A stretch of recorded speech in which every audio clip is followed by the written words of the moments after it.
Hoje é o dia, hoje é o Dia Mundial dos Direitos Humanos e, portanto, essa questão também é uma questão de direitos humanos e calhou bem estarmos a tratar essa questão hoje, nesse dia que a ONU estabeleceu como Dia Mundial dos Direitos Humanos.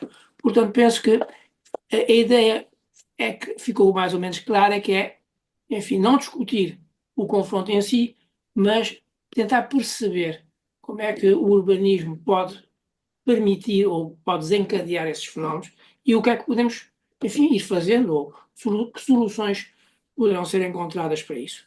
Posto isto, Estevam, penso que está suficientemente feito a apresentação, que o Artur já discutiu muito esse problema, mas queria compreender melhor com a intervenção do Sr. Arquiteto e dos representantes das comunidades locais que estão mais dentro dos problemas do que nós. Obrigado. Eu passaria a palavra ao Sr. Arquiteto, enfim, para pedindo-lhe que nos falasse um pouco sobre a problemática, desde a concepção urbanística, etc., dos bairros. Eu num texto pus dos bairros periferizados, não sei se a palavra existe, não sei se também é correto, mas, portanto, vamos então ouvir o. Então, pronto, boa noite a todos e portanto dar-vos um bocado a minha a visão e a experiência pronto, relativamente a situações equivalentes que acho que correspondem mais à situação de guetização do que propriamente periferia, porque há situações de periferia que não enfermam nem têm os mesmos problemas. Depois também dizer que também não é, não sei se será muito correto dizer que pronto, a situação de violência e as situações anómalas, que são anómalas, e têm que ser consideradas assim no âmbito, enfim, da sociedade como nós a reclamamos, não é? Não derivam única e exclusivamente, naturalmente, da situação urbanística.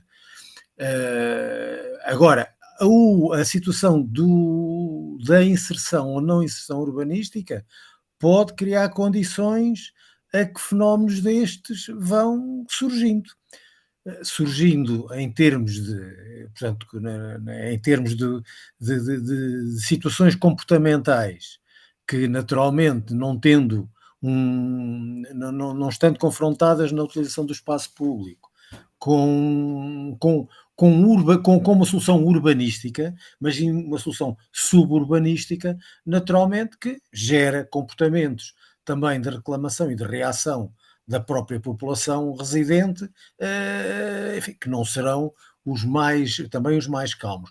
E gera, por outro lado, depois tudo o que daí vem, enfim, de entidades que deviam ter outra atitude, relativamente ao modo como enfrentam também estas situações que depois geram os problemas que temos.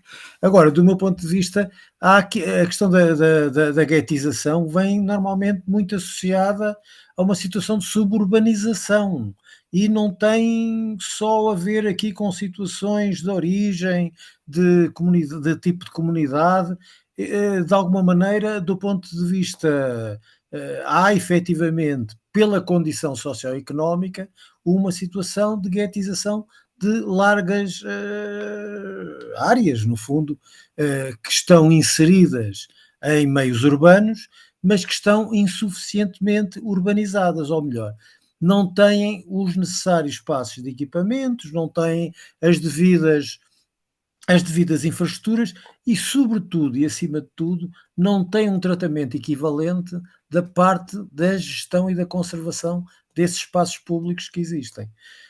Portanto, naturalmente que esta ausência de instrumentos, enfim, que permitam, no fundo, que a vida coletiva se desenvolva e que a sua expressão no espaço público seja, no fundo, a situação mais favorável a um desenvolvimento pleno isto é, de quem lá reside, não é? E particularmente das camadas mais jovens, não é? Que estão numa situação, enfim, portanto, não têm uma situação tão ocupada, por assim dizer, do ponto de vista profissional ou do ponto de vista, naturalmente que são fatores que podem contribuir e no fundo, tender a criar, enfim, situações desta natureza. Agora, há aqui, eu diria que mais do que o urbano, agora o urbano, isto é, a situação do ponto de vista, eu preocupa-me chamar-lhe urbano, porque no fundo são situações para que essa suburbanização não tem no fundo todos os ingredientes que as pessoas têm direito, como, enfim, a generalidade dos cidadãos devem ter. E, portanto, como não tem, são situações de suburbanização que importa regularizar. E regularizar não é padronizar culturalmente a forma de organização e de infraestruturação e de apetechamento do meio urbano. É, no fundo, ter uma aposta e ter, no fundo, concretizado na resposta do espaço público, na resposta dos equipamentos, na resposta dos espaços de encontro que devem existir, a forma como mais no fundo se podem servir e ajustar no fundo à vida à vida de uma determinada comunidade. Portanto, eu acho que não tem a ver com a situação, existem polos e, no fundo, estão concentrados por falta desta suburbanização e por esta forma, no fundo, para que os moradores foram obrigados no fundo, a recorrer para terem, no fundo, o seu alojamento e o recurso, portanto, no fundo, à sua vida, agora, carecem de muita coisa.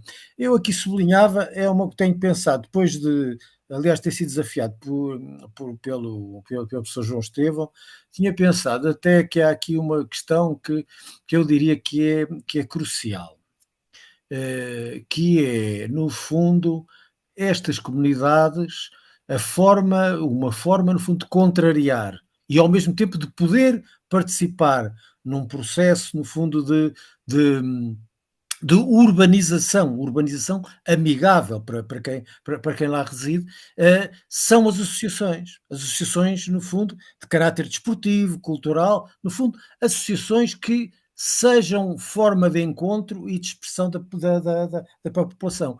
E depois que estas associações sejam, no fundo, associações que utilizem plenamente o espaço público.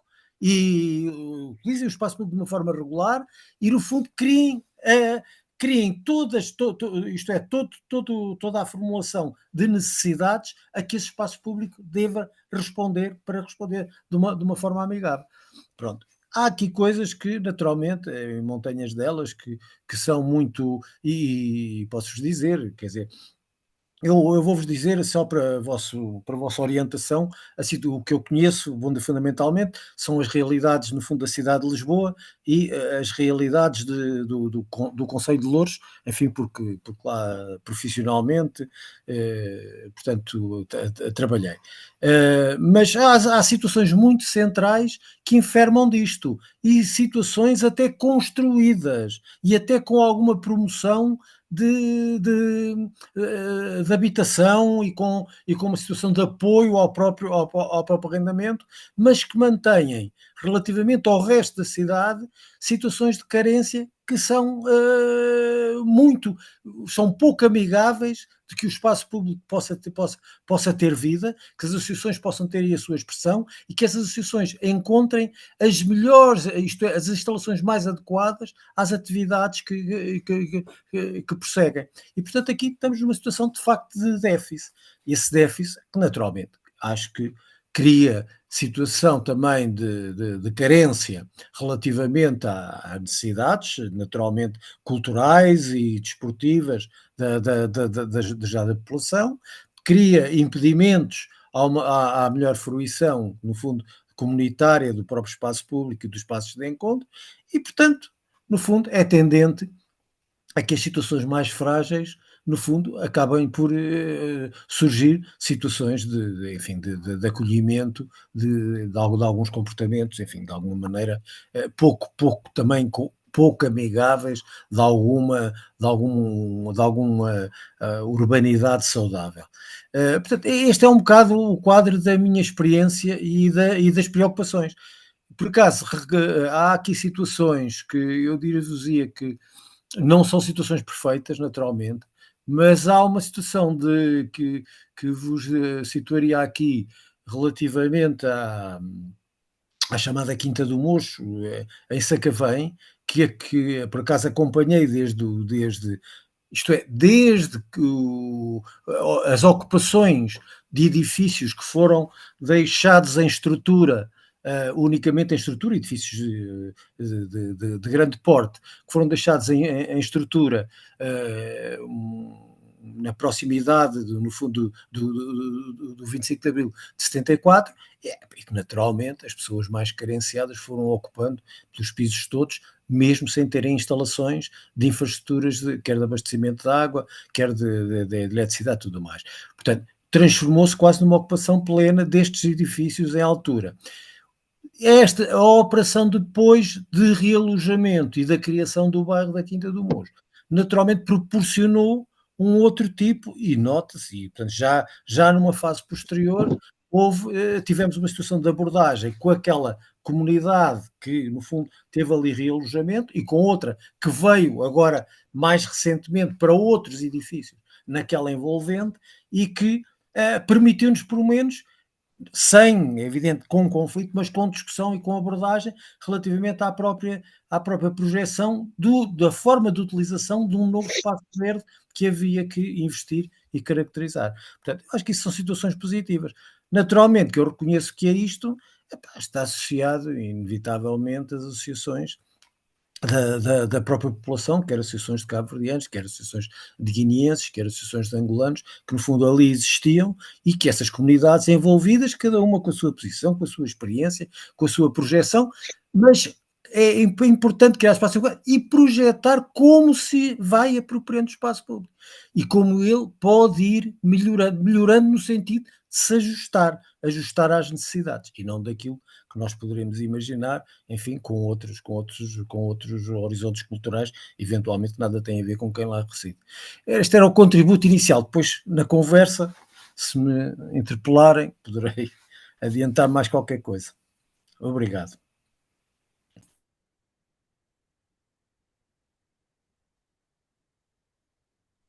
Obrigado pela sua intervenção. Naturalmente que a ideia é, enfim, nós fazermos pequenas contribuições para depois gerar um debate acerca desta questão.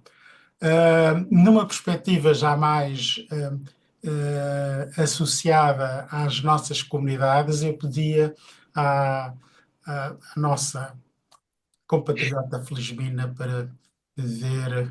para introduzir os seus pontos de vista.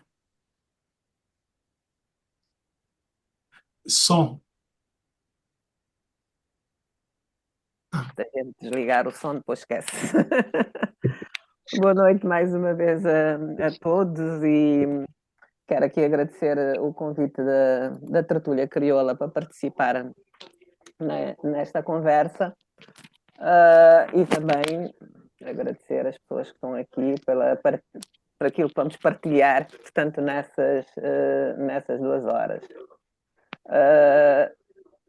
Quando o João Esteves me disse, portanto, o tema que seria debatido, na altura pensei, bom, o que é que vamos dizer sobre esse tema, com as coisas muito em quente. Eu, por norma, não costumo reagir aos acontecimentos quando eles estão muito ao de cima, porque normalmente quem sai à frente a dar explicações ou a tentar justificar, por vezes sai sempre mal, e nós constatamos mais uma vez com as várias intervenções da polícia que nada batia certo. Portanto, é mau quando a gente reflete sobre o acontecimento ou expressa sobre o acontecimento sem antes ter aqui uma reflexão mais profunda daquilo que aconteceu ou daquilo que deu origem, portanto, a essa morte trágica do jovem na Cova da Moura, mas também refletir, porque nós tivemos aqui a envolvência de 2 jovens, um que morreu e que já não está cá para contar, não há nada pode-se fazer, portanto não podemos reverter aqui a morte do jovem Jair, mas também o jovem polícia, portanto, que baleou o rapaz. São 2 jovens que merecem, da nossa parte, penso, aqui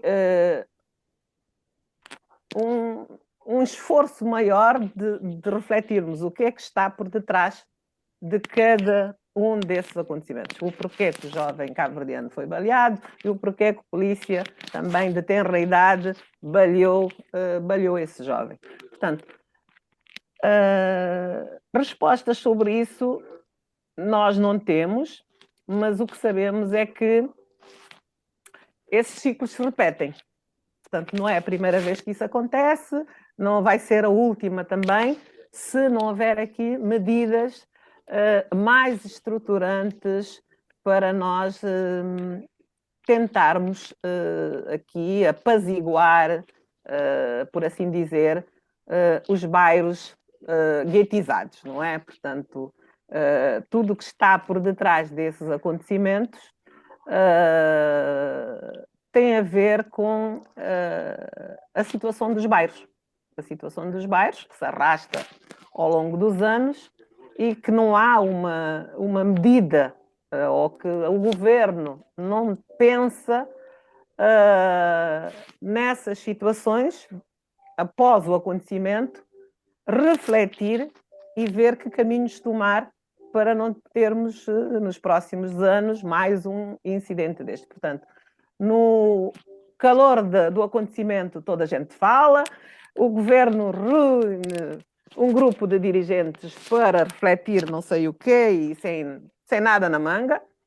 As reuniões acontecem, mas após as reuniões nada sai e tudo fica, penso, no esquecimento. Portanto, as questões dos bairros não é uma questão nova. Nós já tivemos outros acontecimentos, outras intervenções. Eu me lembro ainda também no governo do PSD, também houve um conflito também em Lisboa, Cova da Moura, ao outro lado. O governo reuniu um grupo de dirigentes, o Vladimir esteve nesta reunião. Pensou-se em muita coisa, mas depois tudo ficou em águas de bacalhau, porque logo a seguir cai o governo, mudam-se as coisas e nunca mais ninguém se lembra dos acontecimentos. A questão dos bairros, eu penso, ao contrário aqui do que o arquiteto disse, que as associações têm um papel fundamental. Não, as associações já fazem aquilo que é possível fazer para minimizar os impactos negativos das pessoas que vivem nesses bairros. Não podemos fazer tudo. Portanto, há que chamar aqui as responsabilidades de que esta responsabilidade cabe ao governo, cabe ao Estado resolver, não as associações. As associações foram criadas com outro intuito. Muitas vezes nós sabemos que substituímos o Estado em algumas áreas, mas nós não podemos sacar para nós todas essas responsabilidades. Portanto, o que acontece na Cova da Moura ou no outro bairro igual à Cova da Moura, neste caso estamos a falar aqui no que aconteceu na Cova da Moura, é da responsabilidade do governo e não é da responsabilidade, ao meu ver, na minha modéstia forma de pensar, de nenhuma comunidade. Muitas vezes nós temos jovens residentes nos bairros, jovens portugueses com nacionalidade cabo-verdiana, angolana ou guineense, mas nós não podemos nos esquecer que este produto é um produto português, é um produto gerado, nascido, criado em Portugal, que dos países de origem dos pais, esses jovens não conhecem, nem sentiram o cheiro. Portanto, não podemos desviar aqui o nosso foco de reflexão, dizendo que são cabo-verdianos, são angolanos, são guineenses, são isto. Não, eles são jovens portugueses que, por uma falha do sistema ou distração das próprias pessoas, têm a nacionalidade dos países de origem. Portanto, a questão dos bairros tem que ser pensada de uma forma estrutural. Nós temos que pensar nos bairros como um todo, portanto, e de uma forma ecológica, em que o meio ambiente se relaciona com quem lá vive e que os bairros ganham uma certa vida e dinâmica que possa traduzir aqui em bairros sustentáveis, não é? Bairros que permitam que as pessoas lá vivam e que não tenhamos que sair. Portanto, eu acho que os bairros têm muita coisa boa, muita coisa positiva. Agora, é preciso pensar a convivência das pessoas que lá estão, o tipo das pessoas que foram colocadas nestes bairros, o estilo de vida, estudar os desempregos de longa duração, as baixas escolaridades, tudo que afeta a precariedade nos trabalhos, até gente que tem trabalho, mas que os trabalhos são precários, os baixos salários, as pessoas desdobram-se em 2 ou 3 empregos e acabam por deixar os filhos à mercê nos bairros. Portanto, há aqui um conjunto de situação que nós temos que refletir e refletir todos, a sociedade no seu conjunto. Isto não é um problema dos moradores da Calva da Moura, não é um problema dos moradores do Alto Mira, não é um problema da Bela Vista, é um problema da sociedade portuguesa e temos que encará-lo como tal. Portanto, se nós começarmos também a guetizar os problemas, não é? Isto é a comunidade cabo-verdiana, porque o jovem tinha nacionalidade cabo-verdiana, não vamos conseguir resolver o problema. Portanto, isso é um problema, ao meu ver, da sociedade portuguesa que todos nós, cidadãos de bem, temos que nos preocupar, porque não estamos livres de dizer isto não me acontece a mim. Portanto, portanto, os atos de vandalismo gratuito que houve na sequência desta morte prejudicou gente que não tinha nada a ver com isto.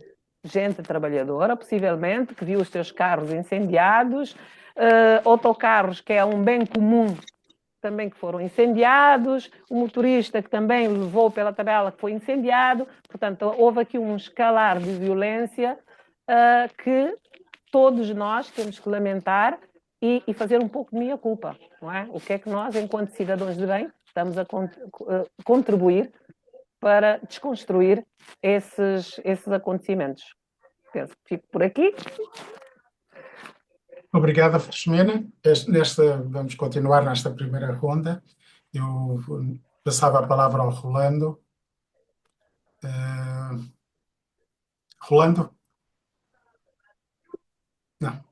Ok. Sim, então boa noite mais uma vez e pronto, e agradeço também o convite. Recebi agora uma mensagem também da Zaida da Embaixada. Não sei se ela foi convidada, ela diz que não consegue entrar. Deve estar-se a referir aqui à tertúlia. Sim. Ela já entrou. Não. Pois, Foi eu não enviado um sei. link, Pois, provavelmente. Eu ela penso que mandou-me mensagem. o YouTube não está a funcionar bem. Eu verifiquei que segundo o YouTube, há 2 links, não sei como.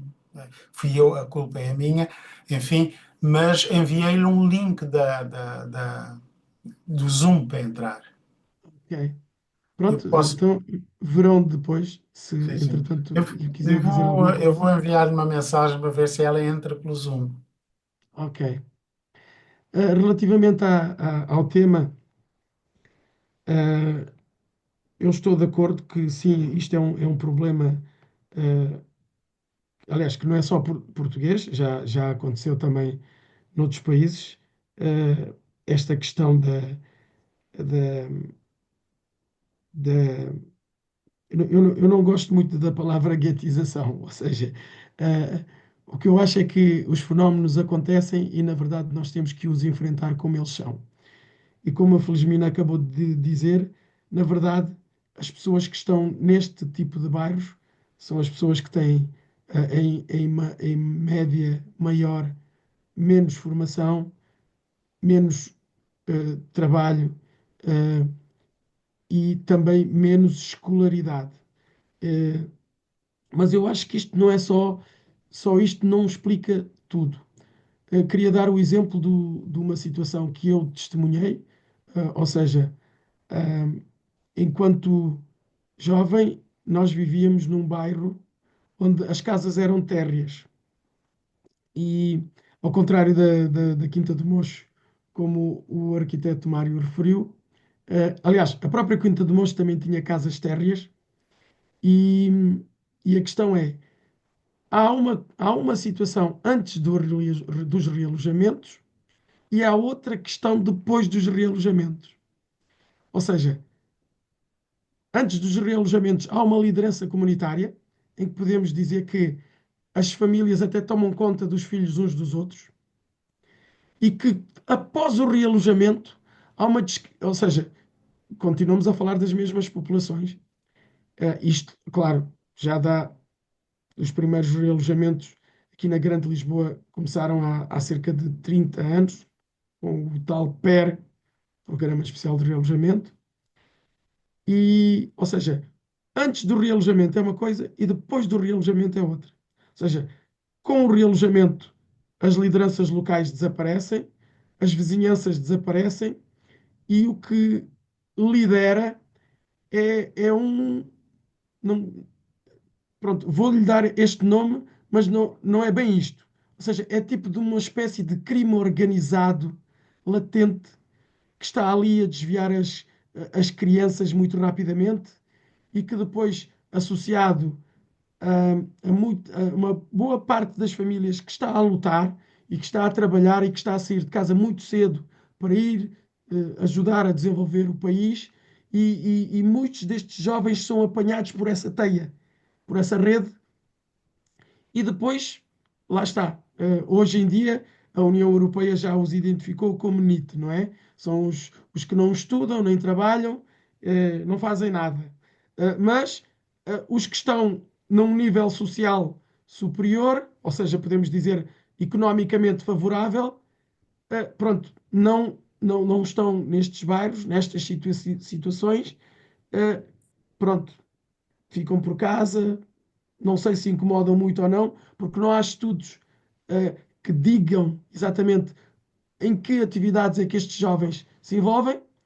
O que sabemos é que nestas comunidades desfavorecidas, e volto a concordar com os intervenientes anteriores, isto não é só com os africanos, isto é com todos, porque isto, por exemplo, no Porto acontece muito e não há muitos africanos, ou seja, estes processos, uh, e volto a referir, há aqui um crime organizado latente nestes bairros que não, pronto, não me interpretem mal, não sei, não foi estudado, não há dados, mas o que eu sinto e vejo aqui no bairro da Quinta da Fonte, aliás, eu vivo no Catujal, que fica entre o bairro da Quinta da Fonte e o bairro da Quinta do Mocho. Nós estamos de carro é 2 minutos para um lado e 2 minutos para o outro. E, inclusivamente, há quase 30 anos que jovens do bairro da Quinta da Fonte e do bairro da Quinta do Mocho, maioritariamente cabo-verdianos, digladiam-se, uh, uh, criam confrontos entre eles e tem havido mortes, ano sim, ano não. Há um ou outro jovem de um do outro bairro que é morto, inclusivamente há cerca de 6 meses. Houve um grupo de jovens da Quinta do Mocho que chegou aqui na Quinta da Fonte e deu tiros e ainda deu uma facada de uma pessoa que encontraram e vice-versa. Depois houve retaliações com jovens da Quinta do Mocho, da Quinta da Fonte foram à Quinta do Mocho e vice-versa. Há 30 anos quase que isto acontece, nem os jovens de agora sabem porque é que isso aconteceu inicialmente, mas foi uma rixa ocasional entre dois e isto é perpetuado. Ou seja, uh, na verdade, isto depois é potenciado aqui na Quinta da Fonte, arquiteto Mário, não sei se acompanhou, o- a construção da Expo obrigou, já tivemos várias confrontações com os políticos da Câmara de Loures que desculparam-se, que disseram que foram obrigados pelo Estado e pelas obras da Expo a fazer o realojamento da forma como foi feito. E aqui, para nós, ainda mais que a parte arquitetónica, é a forma como os realojamentos são feitos. Ou seja, eles pegaram mesmo, ou seja, porque aqui na Quinta da Fonte, é um bairro que tem as mesmas características da Quinta do Mocho, e a sua construção iniciou-se em 96, e toda a população da Grande Lisboa que foi despejada por causa da Expo, dos acessos, foi colocado aqui.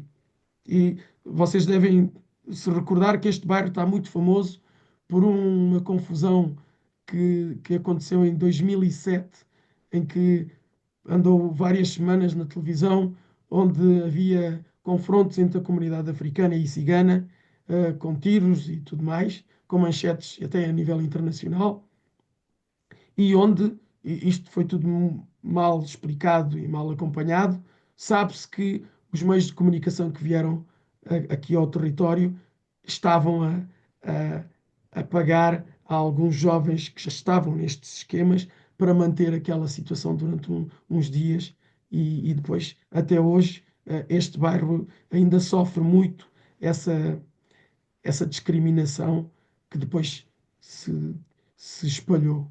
Mas, voltando à questão novamente, os políticos que geriram o realojamento esqueceram-se que estavam a trazer pessoas de vários locais diferentes, com realidades diferentes, mas tinham uma coisa em comum, que era a questão da pouca formação, da pouca nível de educação, ou seja, formação a nível profissional geral, mas o nível educacional de literacia também era baixo, e depois também toda a outra questão económica, ou seja, pessoas que têm empregos e salários, empregos muito precários e salários muito baixos. E depois não houve um acompanhamento ao nível social de, de informação das pessoas, ou seja, as pessoas foram colocadas ali naqueles blocos, e aqui sim podemos, concordo agora, que aqui foi mesmo uma guetização, no sentido de aquele território não tinha nada e ainda não tem hoje. Não tem um centro de saúde, não tem lojas, sim, mas é tudo muito pesado. Então, ou seja, desde os políticos, desde a parte da arquitetura, tudo bem. Agora, eu também vejo que há pessoas que conseguem ter sucesso, há famílias que conseguem, inclusivamente, formar os seus jovens com cursos superiores. Então, há aqui desafios de todo o tipo, e que, se formos ver, também é curioso, e aliás eu até agradeço a tertúlia ter pegado neste tema, porque se nós verificarmos, se calhar uma boa percentagem dos jovens que tiveram nestas confusões são descendentes de cabo-verdianos. Eh, Aquilo que eu sinto é que isto é, como disse a Felizmina, já aconteceu, vai voltar a acontecer, e eu temo uma coisa, é que o potencial é muito superior. O que aconteceu foi mesmo pela rama. Há um descontentamento, sem querer tocar no assunto, mas há um descontentamento muito generalizado, uma quantidade enorme de jovens, e agora há um outro fenómeno. Isto é os que nasceram aqui, mas os que estão a vir de fora estão a começar-se a associar. E isto, se não, como é que eu posso dizer? Se os polícias continuam a entrar nos bairros desta forma, é grave. Se continuamos a ter grupos de jovens, de muitos jovens, por exemplo, aqui na Quinta da Fonte, num dia de sol, quando passamos nas arcadas, nós vemos ali grupos de 20 a 30 jovens que, ou seja, a sua ocupação são esquemas. são vender droga, ou seja, eles não têm uma atividade profissional, eh, mas eles fazem coisas. E lá está, quando eu disse há pouco, não há estatísticas do que é que fazem, mas está tudo muito associado ao crime, ou seja, há alguns criminosos organizados e profissionais que os envolvem e eles andam por ali à espreita de uma situação. Felizmente, acho que aqui, aliás, felizmente não houve nada de monta aqui nesta zona, mas eu, por acaso, no primeiro dia que houve eh, confusões no bairro do Zambujal, eu estava a passar de noite e eles incendiaram um caixote de lixo aqui no bairro da Quinta da Fonte, mas por acaso não foi uma coisa muito espontânea e não deu sequer para a comunicação social chegar aqui, e ainda bem, e a coisa morreu ali. Agora, acho eu que, na verdade, o governo quis fazer alguma coisa, convocou as associações, eu estive em representação aqui da associação daqui da AMRT, ficou o desafio de voltar a falar, e eu acho que esta tertúlia também pode dar contributos para nós depois um dia, e ficou essa abertura da parte do Ministro da Presidência em receber propostas. E então eu acho que também esta tertúlia pode ser interessante no sentido de conseguirmos pensar aqui e apresentar alguma ideia no futuro para também, ou seja, o movimento associativo não tem responsabilidades, concordo plenamente com a Felizmina, nós fazemos o que fazemos nas condições que temos. Agora, é um desafio interessante vermos até onde é que podemos ir, tendo em conta todas estas situações. Porque há casos de sucesso nestes bairros, muitos até, só que estes casos de sucesso, como é que eu posso dizer? Estes casos de sucesso não dão notícia em lado nenhum. Mas se formos ver, há muitos jovens destes bairros que estão a fazer licenciaturas, outros já estão a trabalhar. Aliás, há muitos que estão no estrangeiro, porque entretanto também não tiveram oportunidades de emprego de qualidade aqui em Portugal. Muitos reimigraram, ou seja, não, os que vieram mais novos, mas outros já estão nos Estados Unidos, Inglaterra, França, Suíça, Bélgica. E então aqui o meu maior receio é que, por acaso, temos um projeto de escolhas aqui no bairro da Quinta da Fonte. Trabalhamos com uma comunidade onde temos cerca de 60 crianças e jovens dos 15 anos, dos 6 aos 15 anos, que frequentam o espaço. E nós sentimos que o potencial disto continuar é forte, porque ah, o aproveitamento escolar é baixo, o acompanhamento dos pais destas crianças é quase nulo. Para terem uma ideia, das cerca de 60 crianças que frequentam o nosso espaço, nós, quando marcamos reuniões com os pais, aparecem 4 ou 5. E a mesma coisa nas escolas, quando acontecem as reuniões de avaliação. Ou seja, os pais não conhecem as crianças que têm, porque estas crianças começam com pequenos furtos, com pequenas confusões muito cedo, e aos 15 anos já estão num nível de, de- que, que já estão fora do circuito bom, podemos assim dizer, da sociedade. E o desafio está aqui. Ninguém quer saber, nós sabemos que isto acontece, e agora o que é que podemos fazer para ainda conseguir ganhar estes jovens que estão nesta faixa etária, porque os que estão na faixa etária já dos 20 para cima até aos 40 é quase impossível fazer alguma coisa. O desafio é este e acho que pode ser que consigamos encontrar aqui algumas ideias. Obrigado. Obrigado, Rolando. Eu ia sugerir agora o seguinte: digamos, abrir a conversa e, à medida que as pessoas quiserem intervir, vão-me fazendo sinal e vou passando a palavra. Entretanto, entraram algumas pessoas, caso da Dulce Évora, também esteve temporariamente a Sónia Frias, enfim, de qualquer modo, penso que é possível ir-me fazendo sinal. É melhor assim do que estar, digamos, nomeando as pessoas. Eu deixo, então, para já aberto, quem quiser tomar a palavra pode fazer isso.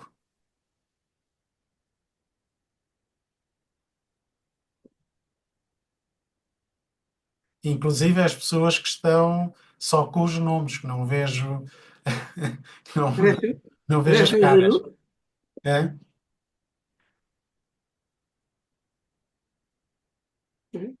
Ninguém quer Oi. pegar na palavra? Não, eu levantava uma questão só para dinamizar.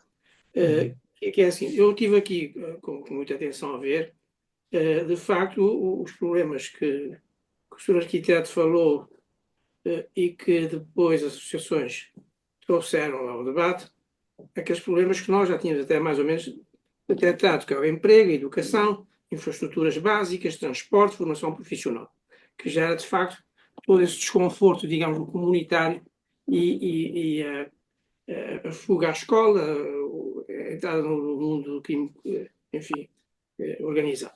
É claro que, de facto, o problema é da sociedade portuguesa, mas se diluirmos isto da sociedade portuguesa, quer dizer, a questão local não é resolvida, ou seja, cabe muito aos municípios, às associações e outras instituições localmente tentar encontrar soluções para isso, nomeadamente para afastar os jovens do crime organizado latente nos bairros, não é? O caso que o Rolando deu como exemplo, Quinta do Mocho e Quinta da Fonte, e o caso também do realojamento.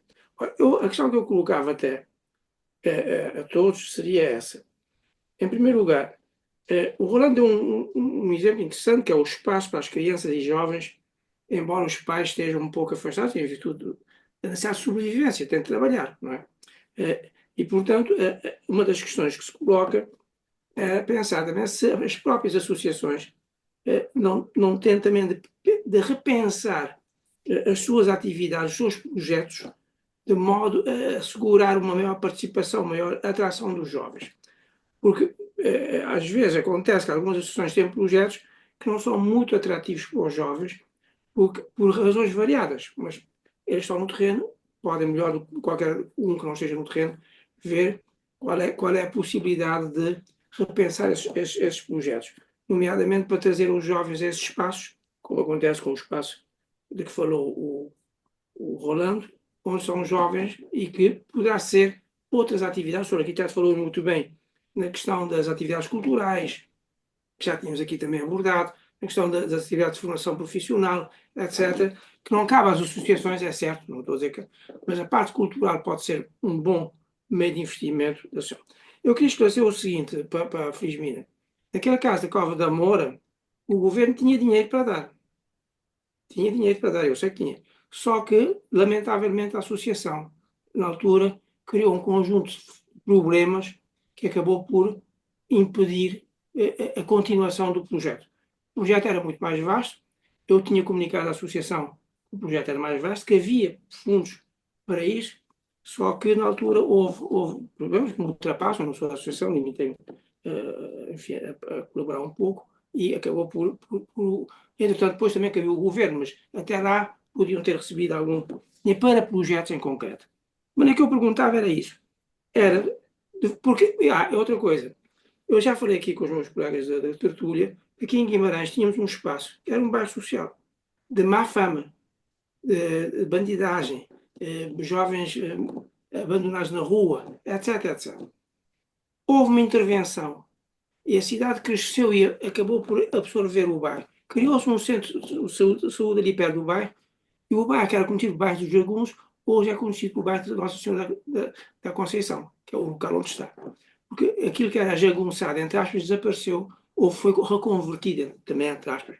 Entretanto, a classe média começou a viver nas mesmas casas, porque houve uma intervenção daquela artista Prada, espanhola, que veio pintar as casas de uma forma bonita, a Câmara interveio melhorando a qualidade das casas e alguns professores do ensino secundário, do ensino universitário vivem lá, porque criou-se umas infraestruturas básicas à volta do bairro. Ou seja, a própria configuração do bairro, isso é uma pergunta que eu faço ao Sr. Arquiteto, a configuração e a criação de infraestruturas como o centro de saúde que foi ali criado, a polícia foi instalada próxima até por acaso do bairro, portanto há um conjunto de infraestruturas em que já a polícia não intervém, a polícia quase não vai lá. Quem vai lá são os assistentes sociais, etc., porque o bairro modificou-se completamente por uma intervenção urbanística, da pintura e da criação da visibilidade, criação de espaços verdes, etc., que de facto levou outras pessoas a irem morar para o bairro quando a Câmara concedeu essa facilidade. Portanto, a questão que eu punha era essa, só para abrir a questão, para ver se também os outros colegas começam a intervir. Bem, eu acho que a Felizmina tinha. Ok. Eu ia pegar aqui numa questão que o Rolando colocou, que é a questão do crime organizado nos bairros, e o tráfico e o recrutamento de crianças no bairro. Aqui a reflexão que nós temos que fazer aqui é o porquê que esse crime organizado vai para esses bairros. Porquê que ele não vai para os restauradores, para a Avenida dos Aliados, porquê que não vai para outros bairros? Portanto, eles vão para esses bairros porque é onde existe, é onde eles podem existir, onde há falta de intervenção do Estado, há uma ausência do Estado. Portanto, e encontram nessa franja o caminho ideal para fazer, não é? Para seguirem, que é uma franja de uma sociedade carenciada, quase marginalizada, com uma pobreza extrema. É por isso é que o crime profera dentro dos bairros, porque eles encontram o fio condutor, alimentam, portanto, esses jovens que, atrás do troco de alguma coisa, acabam por ser aliciados. Eu tenho uma percepção ao contrário do Rolando. Portanto, a grande maioria dos moradores do bairro, trabalham. A exceção são aquelas meia dúzias que estão ligadas ao tráfico ou outras questões de furtos e outras coisas. Graças a Deus, são uma minoria. É por isso que os bairros ainda estão a ser como estão. Felizmina, desculpa só dizer isto. Nesta situação temos o mesmo ponto de vista. Foi o que eu disse, ou seja, Estou a dizer, a exceção, Rolando, a o exceção número são de. esses delinquentes. A maior parte Sim, é trabalhadora. são a exceção, Felizmina. Eu não tenho dúvidas nenhumas, eu sei isso. A questão aqui é que eles dão nas vistas, ou seja, eles dão mais nas vistas que todo o bairro. Queria só reforçar outra coisa, Felizmina. Sim. Aqui na Quinta da Fonte, o fenómeno é precisamente esse. Aliás, queria deixar aqui uma outra visão.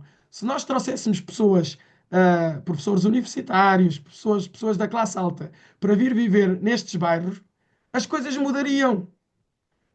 Como disse a Felizmina, o crime organizado encontra aqui um local perfeito para desenvolver. E porquê também, Felizmina? Dou um exemplo. Houve um senhor que disse-me há pouco tempo. Ele viu alguém a assaltar a casa do resto de chão. Na semana seguinte, a mesma pessoa, foi assaltar o primeiro andar. Depois foi assaltar o segundo andar. Um dia, ele entrou em casa e essa pessoa estava na casa dele. Ele estava no último piso. Estas pessoas destes bairros não Não, senhor. fazem reclamações. E então é outro fenómeno que faz com que isto Rolando, deixa-me ver se a Felizmina vai cresça. acabar de falar. Felizmina. Ok. Não, eu estava a ouvir o Rolando para acabar de concluir. Sim.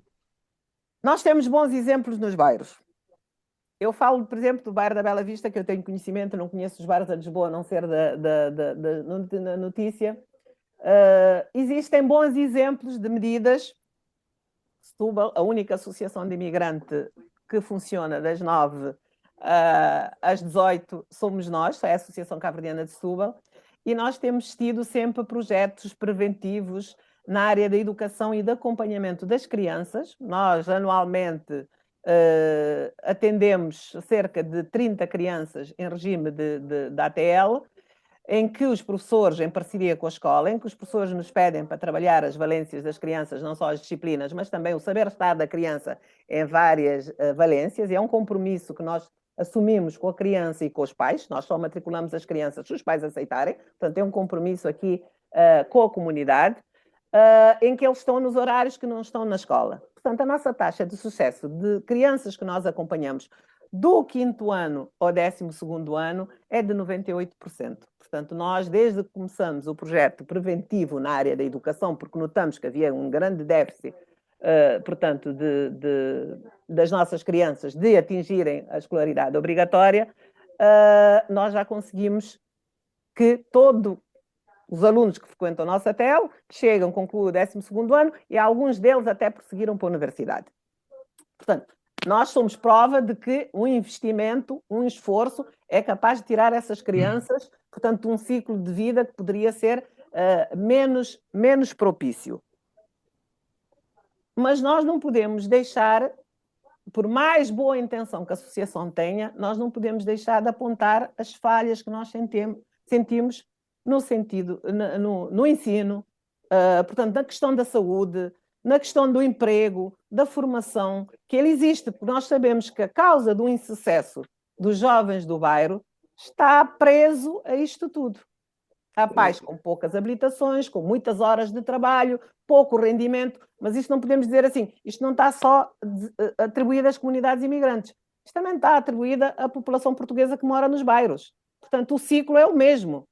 Quando chegamos a um bairro, nós temos imigrantes, temos portugueses, temos etnias ciganas, temos muita gente com o mesmo ciclo de vida ou com a mesma rotina que acaba por não abonar a convivência nos bairros, porque são gentes com o mesmo traço característico de todos. Portanto, não ajuda, não há um ponto de equilíbrio. E é preciso romper com esse... Penso também que já não vamos ter realojamentos como tivemos no passado. Mas mesmo que não tenhamos outros realojamentos iguais aos que fizemos no passado, na década de 70, 80 e 90, é preciso ter atenção que esses bairros precisam ser trabalhados, mas trabalhados de uma forma estrutural. Portanto, para minimizar aqui o fosso entre aqueles que têm e aqueles que não têm nada. Portanto, é a desigualdade extrema que obriga, às vezes, certas pessoas a praticar certos atos. Portanto, nós temos que, quando eu digo a sociedade, eu estou-me a incluir nela, estou a incluir toda a gente. Tem que se desconstruir esses bairros, nós temos que pensar nesses bairros de uma forma mais ecológica, em que as pessoas que vivem nos bairros podem ter vidas saudáveis. Não é? Não podemos estar num bairro, o Rolando acabou de citar aqui, em que a gente vê os nossos vizinhos assaltarem a casa dos outros e temos que ficar calados porque temos medo da reação. Portanto, um dia ele assalta a minha casa, outro dia assalta a casa do Lucas, outro dia vai à casa do João e vai continuar se nós não tomarmos nenhum tipo de atitude. Portanto, nós temos que ter atitude. E para também termos atitude, nós temos que ter aquilo que a sociedade também nos garanta a nossa segurança. E aí é que falha o Estado. Porque a única instituição que entra nos bairros ou que está nos bairros é a polícia. Portanto, tudo o resto temos ausência de tudo. Então não podemos querer que os habitantes dos bairros sejam diferentes, já muito fazem. E não sermos todos delinquentes ou traficantes no bairro já é uma grande satisfação. Porque a ameaça é porta sim, porta não. Às vezes nesses bairros aí temos elementos menos gratos. Portanto, é preciso ter atenção, da escola, a comunidade e tudo que está envolvente no bairro, não é? Esses bairros também não oferecem-nos capacidade de ter uma vivência feliz, principalmente a Cova da Mora, não é? Portanto, os outros ainda, nós podemos ter aqui algum tipo de trabalho. Agora, a Cova da Mora é uma coisa complicada, não é? Portanto, intervir na Cova da Mora, às vezes costumo dizer, eu penso aqui só passando um trator por cima e voltando a construir. Mas agora, nós temos os outros bairros de realojamentos, que são prédios, são casas boas, porque nós não podemos dizer assim, sim, não, as casas não são má. Agora, o estilo de acompanhamento do realojamento é que foi péssimo. E isto não é de hoje, não é de ontem, é de décadas que a população foi atirada para os bairros e deixada abandonada. Portanto, sem nada acontecer, sem lojas, sem Deixa-me equipamentos deixa-me sociais. passar. Sim, pode. Depois já passo ao, Sim. ao Rolando, mas o arquiteto queria falar. Sim. Pareceu-me que fez sinal. Entretanto, o Jorge Borges tinha pedido a palavra, mas ele desapareceu, há de reaparecer. Eu passo a palavra e depois já dou a palavra ao Rolando. Não, é só para esclarecer, aliás, a feliz mina, de que eu não estava a dizer que as associações têm responsabilidade em, no fundo, tratar da reconversão e garantir a reconversão. Eu nunca disse isso. Eu nunca disse isso. Nem acho isso. Pelo contrário, agora, o que eu acho, a gente também estar a diluir, a sociedade tem. Mas nós vamos ver na sociedade a forma como se tem expressado a sociedade. E nós vemos hoje o mapa político nacional e o órgão decisivo fundamental, vemos que composição é que tem. E em que medida é que aquela composição e aquela, no fundo, aquela vontade política, em que medida é que pode contribuir para resolver e para ajudar a resolver os problemas, os problemas dos bairros, que de facto são problemas de ordem referida. Há situações de desemprego profundo, há situações de déficit da assistência educativa, há problemas dessa ordem toda. Agora, o que eu digo é que as associações, vamos lá ver, as associações podem estar, diria, uma coisa é a questão assistencial. Naturalmente, as associações fazem um trabalho ótimo relativamente à prestação de algo que falta à própria formação que o Estado devia facultar à generalidade dos cidadãos. Aliás, à generalidade dos cidadãos, não é só dos bairros, ou dos bairros ditos periféricos ou guetizados. O que falta, e as associações desempenham aí um papel importante, não tenho dúvidas nenhuma. Agora, o problema é que as associações também devem representar um papel, no fundo, de demonstração perante a sociedade que aquela comunidade tem objetivos, não anda aqui a queimar motoristas ou a queimar caminhonetes, mas não, tem objetivos e está disponível para lutar por eles. Aí é que eu acho que as associações e que as pessoas tenham, no fundo, a oportunidade de se poderem expressar de uma forma coletiva nessas associações e não por atos desesperados individuais. Aí é que eu acho que as associações têm um papel importante. Nós, aliás, em Portugal, temos a experiência a seguir ao 25 de Abril. Algumas situações de bairros que foram construídos na altura na Operação Sal, as operações SAL, que, no fundo, que era o Serviço de Apoio à Periferia e que, no fundo, desenvolveu um conjunto de processos de urbanização, nunca poderiam acontecer se não tivessem associações de moradores. As associações de moradores eram parte essencial desses bairros. E, portanto, elas contribuíram para a conformação deles e para há problemas, a gente sabe, há sempre problemas, mas este elemento é o elemento fundamental. Eu estava a dizer nesse sentido. Agora, quanto à questão, eles são cabo-verdianos, não sei, eu não estou a dizer que são cabo-verdianos. Aliás, das situações todas, mesmo contemplando a Quinta do Mocho, a Quinta da Fonte, que eu conheço, e contemplando outros, da Bela Vista, que também mais ou menos conheço por fora, felizmente, naturalmente, conheço muito melhor. Agora, há um muito mais grave. Nós temos no centro de Lisboa muito mais grave. E não são comunidades africanas que lá vivem. Temos em Alcântara uma situação explosiva. Explosiva. E dizemos, e porquê? E a gente realojada. Agora, é explosiva porquê? Há organizações de tráfico de droga que mobilizam um edifício inteiro. E os poucos moradores que ali estão, que podem não ter nada a ver com o assunto, são pressionados e são ameaçados e correm riscos sérios. E depois o que é que nós vemos nas situações?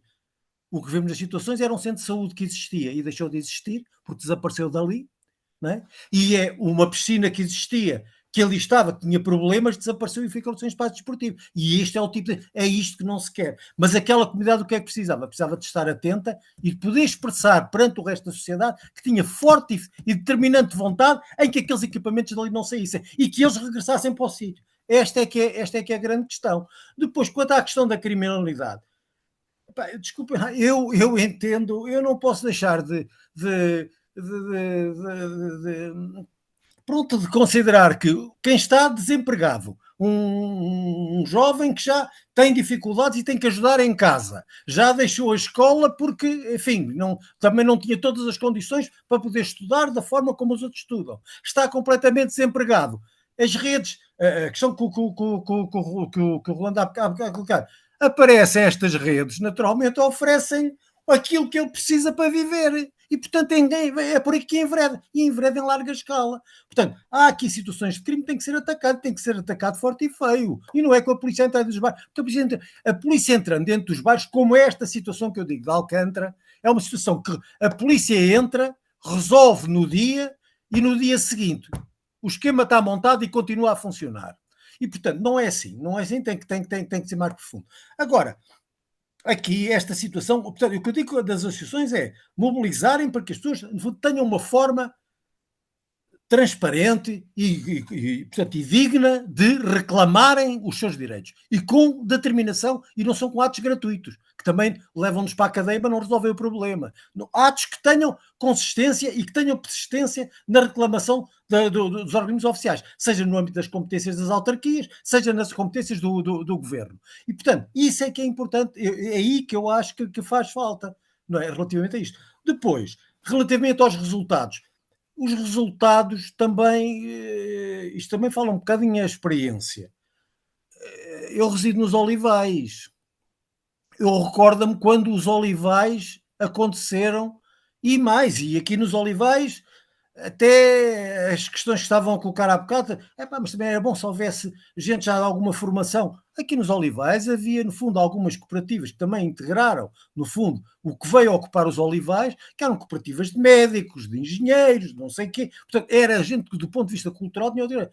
Agora, os Olivais, algumas franjas da população, foi muito tempo que demoraram, e, portanto, isto são processos também longos, no sentido também de ajustamento ao local e de se apropriarem e de criarem outra regra, no fundo, e regras, no fundo, saudáveis e sustentáveis de viver a comunidade. E, portanto, a gente também tem que olhar a isto. Eu recordo-me, por exemplo, em Chelas, a situação quando foi a questão da pantera cor-de-rosa. Hoje já não é assim. Mas porquê? Porque houve investimento do Estado? Não houve investimento nenhum.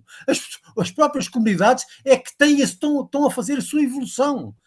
Também estão a fazer a sua evolução. E, portanto, eu acho que temos que olhar. Agora, era só para esclarecer, felizmente, eu não disse nada, nem queria, nem pelo contrário.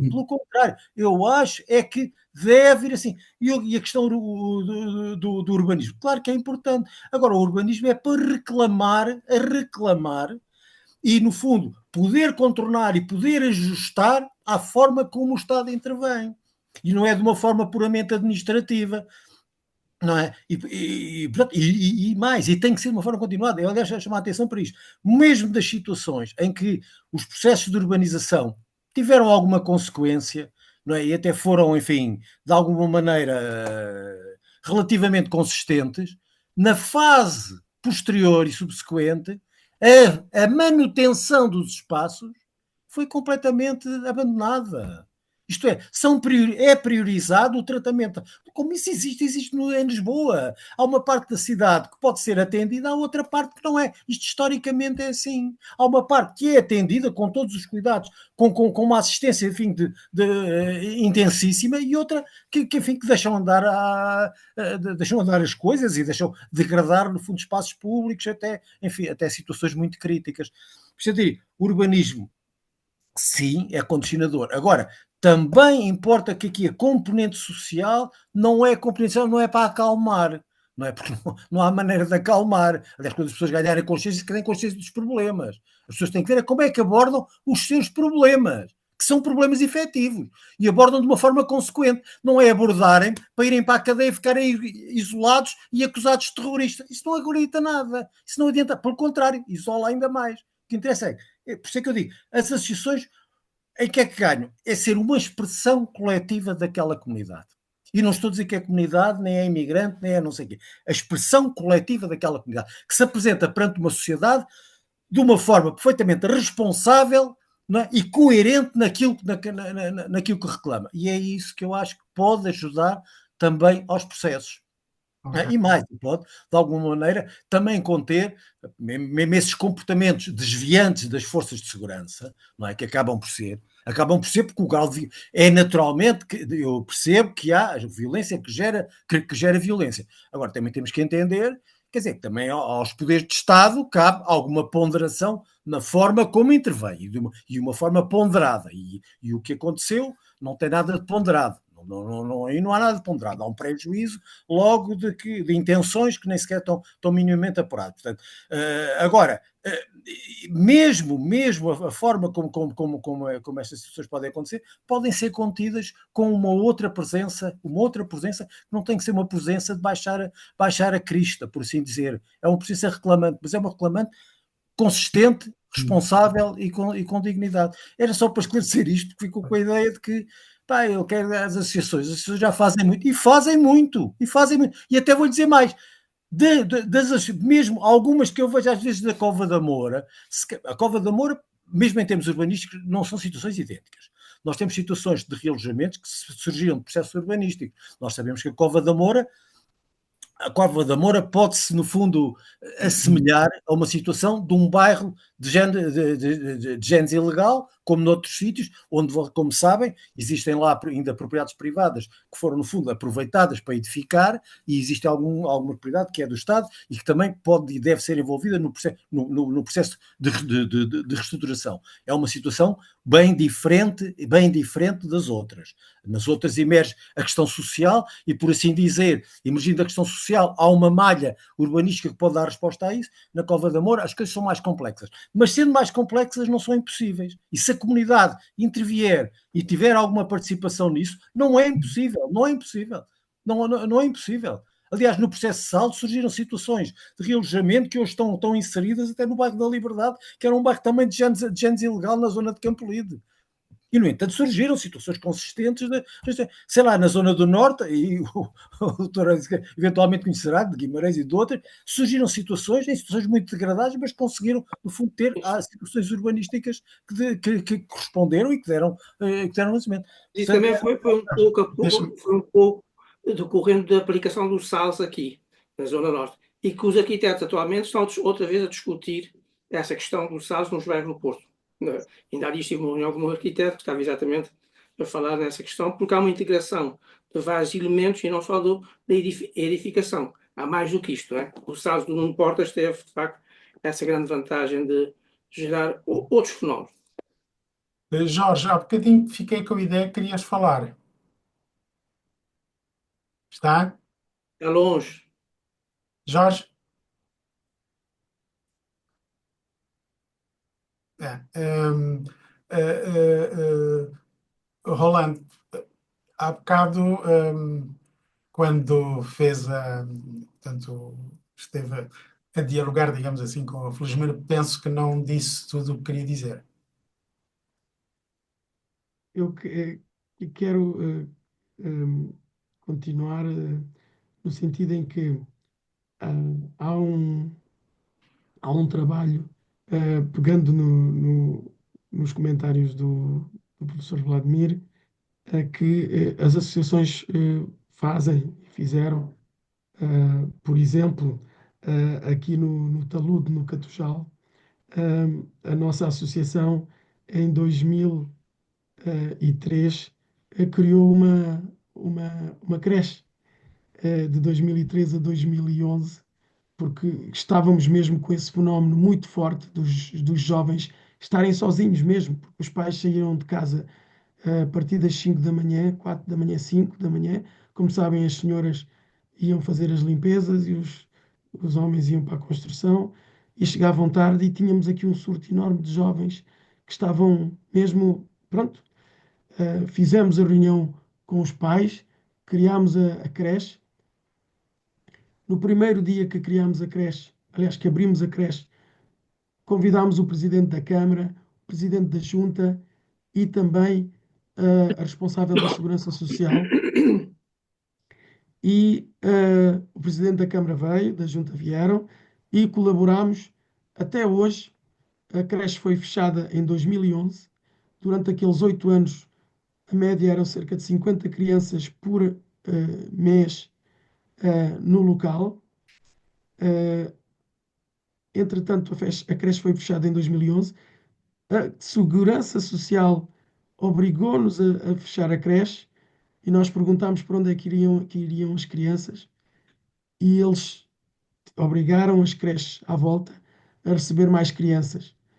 Para cúmulo, deram-nos uma multa de 8.000 euros por estar a fazer esse trabalho, porque nós sabíamos que a creche não tinha condições, mas por causa de termos aquele projeto durante 8 anos, conseguimos trabalhar muito essa questão e resolveu-se muita coisa, muitas famílias passaram a ficar estruturadas. Há outra questão que esqueci de dizer há pouco. Temos muitas famílias monoparentais e principalmente só com mulheres. Há aqui uma desresponsabilização de alguns homens, pais, que depois também ajuda a alimentar este fenómeno. Voltando à questão do exemplo da creche que fizemos no bairro, desde que somos associação, temos projetos para trabalhar a comunidade. Uma das coisas que sempre tentámos fazer foi envolver outras comunidades. Por exemplo, eu lembro-me de ter ido várias vezes à Associação dos Antigos Alunos pedir para virem aos nossos bairros, às nossas comunidades, ajudarem-nos a trabalhar esta questão, porque sabíamos que as pessoas que frequentavam esta associação tinham outro nível de educação, outro nível de formação. Não conseguimos fazer isso. Ou seja, nós dentro do bairro fazemos o que podemos. Não conseguimos fazer mais. Esta sexta-feira, os nossos dirigentes desta associação assinaram um contrato de construção de uma creche que vai funcionar no bairro da Quinta da Fonte. Ou seja, a Segurança Social encerrou-nos a creche em 2011 no talude, mas nós não desistimos e vamos criar uma creche no bairro da Quinta da Fonte. Lá está, o bairro da Quinta da Fonte foi criado, mas não se colocaram lá serviços, não se trabalhou esta questão, não havia mediação, não havia segurança social. Ou seja, temos o projeto Escolhas a trabalhar no bairro da Quinta da Fonte. Estamos com um projeto que esperamos que venha a ser aprovado para trabalhar esta questão destes jovens, os NEET, que não estão a estudar nem a trabalhar, que é com mediadores para fazer trabalho de rua, que é para ir acompanhar estes jovens e estar com eles de forma permanente, para envolvê-los, para encontrar soluções. Ou seja, o movimento associativo faria mais, neste caso estou a falar diretamente do movimento associativo das comunidades cabo-verdianas que estão nestes bairros, se também conseguíssemos trazer outros cabo-verdianos com outro nível de formação, nível artístico, a nível de literatura, a nível de dança, música. É este o nosso pensamento. Se envolvermos outras pessoas e que ocasionalmente ou com alguma frequência estes jovens também pudessem sair do bairro e conhecer outras realidades, ou seja, há que fazer, trazer infraestruturas, não há dúvidas. Temos que nos organizar como moradores, como associações e reivindicar junto do poder local infraestruturas no local. Fazemos isto, só que a nossa voz é muito pequena. Como sabem, os dirigentes, tanto de juntas de freguesia como de câmaras municipais, são muito solicitados por todos, mesmo os que estão melhor, também solicitam a essas câmaras para não ficarem pior, para continuarem. Então, aqui o fenómeno que sentimos é que temos muito pouca gente com um nível intelectual, ou seja, as nossas associações das nossas comunidades não se conseguem comparar a outras associações que têm pessoas com outro estatuto, outros níveis. E então, só para dar-vos um exemplo, aqui no talude, na campanha eleitoral de há 3 anos, o presidente atual da Câmara de Loures, o Ricardo Leão, na campanha ele prometeu fazer o alcatramento do bairro do Talude. Assim que ficou o presidente, já se esqueceu. E nós batemos o pé sempre que possível para que isso se faça, porque o problema com os jovens desapareceu, mas pode voltar a aparecer precisamente porque não há infraestruturas no bairro, tirando a associação, mas que a própria associação também para poder crescer e ter uma outra dinâmica, sair, tem lá instalações, mas os seus serviços de atendimento estão mais localizados já numa zona central, para também podermos sobreviver, para termos utentes de várias outras zonas.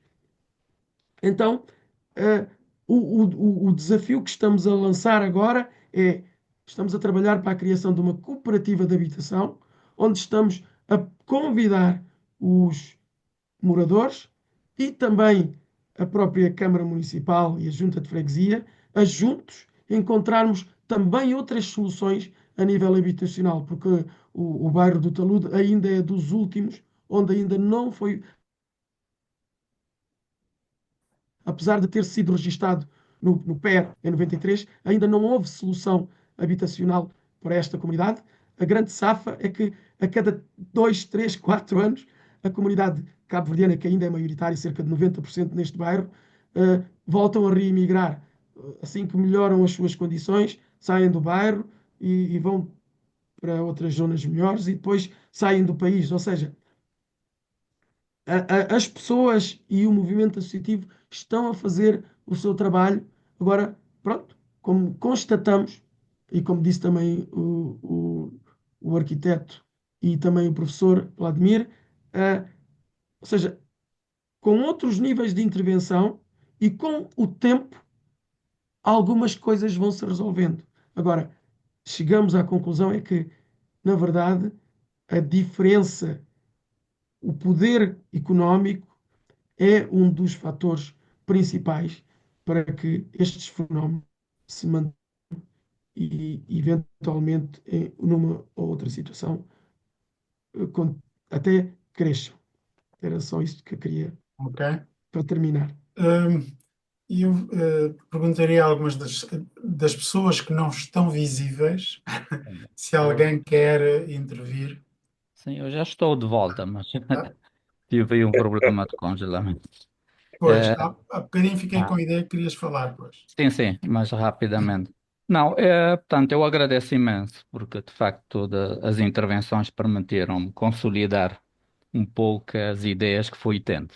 Eu penso que aqui nós temos muitos pontos críticos, portanto, pela intervenção do Sr. Arquiteto e de todos, eu senti que inicialmente, quer dizer, a montante, antes do movimento, portanto, vimos a questão do Parque Expo, não é?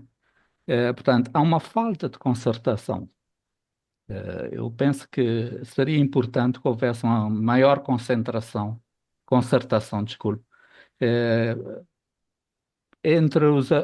portanto, entre as autoridades e os habitantes antes de tomarem as decisões. Portanto, eu acho que eles devem sentir que não estão implicados nas decisões. E automaticamente eu penso que isso traz resistência. Portanto, quando há uma solução tomada assim, sem uma concertação, de facto, haverá resistência. Depois, eu senti também que, e eu vejo aqui em todo o lado, que essa questão muitas vezes a relocalização é inadaptada. Porque o que nós estamos a fazer é que estamos a trazer, para já pelo tipo de alojamento, não é? Como foi aqui dito, estamos a tirar pessoas de um tipo de alojamento para habitar apartamentos, não estão habituados a viver nesse estilo de vida, que traz também muitos problemas. Portanto, há um tipo de alojamento que não é apropriado, não há uma concertação antes, e depois a própria relocalização. Normalmente, a ideia é de afastar, e muitas vezes ficam fora e longe dos locais de trabalho, ficam longe das escolas, ficam longe dos serviços mínimos. Portanto, eu acho que esse também é um problema que traz implicações. Portanto, a minha ideia é que, ou a conclusão que eu tiro é que, de facto, não há soluções integradas, não é? Portanto, muitas vezes as soluções que aparecem e os projetos estão concentrados em alojamento, em habitação, e não têm em conta, como foi aqui provado, as infraestruturas necessárias para desenvolver uma comunidade sustentável, não é? Eu penso que aqui, de facto, é a necessidade de uma de uma approach, como diria o francês, mais holístico, não é? Portanto, é preciso combinar não só a habitação, combinar as infraestruturas, combinar a integração social e também a criação de oportunidades económicas. Como vimos, as pessoas ficam fechadas, não há oportunidades económicas. Eu penso também que isso tudo, em termos psicológicos, eu acho que essas pessoas têm que sentir-se marginalizadas. E eu acho que isso vai criar, ou tem criado, e vai florescer um sentimento de exclusão que vai alimentar frustrações intergeracionais. Vimos aqui que as crianças dessas zonas são particularmente vulneráveis, né? Com elevada taxa de abandono escolar e com perspectivas limitadas de ascensão social. Portanto, eu penso que aqui também falta-te muito esse acompanhamento social, não é? Que faltando limita o impacto que estas iniciativas poderiam ter. Acho que há aí um outro aspecto que não foi aqui. Portanto, não há um impacto estrutural, porque falta precisamente esse acompanhamento social e essa parte é a questão de oportunidades económicas. Eu acho também que há uma parte que não foi falada aqui. Sinto que talvez não há coordenação, há uma coordenação ineficaz entre as autoridades locais, regionais e nacionais, que talvez seja necessário ver. Mas eu penso que o acompanhamento socioeconómico é importante nesta fase. Era a minha participação neste momento. Obrigado, Jorge. Caro Lucas, vamos a. Hã? Por quê? É? Não, eu queria passar-lhe a palavra, pá. A passar a palavra. Também. Olha, aquilo que me perturba isto é que eu estou a ouvir aqui caracterizações de situações que, que venho ouvindo desde. Estamos a ouvir um bocado mal. Tem caracterização de situações que venho ouvindo desde muito tempo para trás. Estás a ouvir? Assim interpretado. Hã? Aqui, atenção, não posso fazer. Deixa eu ver se há alguma coisa que posso fazer. Talvez seja do Eu penso que a microfone. internet está a funcionar bem. De Às aproximar o vezes. microfone, não dá. Hã? Internet está. Internet está aqui bem. Mas é uma questão de microfone, parece-me. Muito bem. Vou tentar aqui fazer. Tá? Tá? Tá, vamos sentar. Tá? Tá? Bom. Estava a dizer, quer dizer, as pessoas vêm ouvir desde sempre. Conseguimos já diagnósticos vários. Eu queria tentar um bocadinho a parte, ou seja, naquilo que eu penso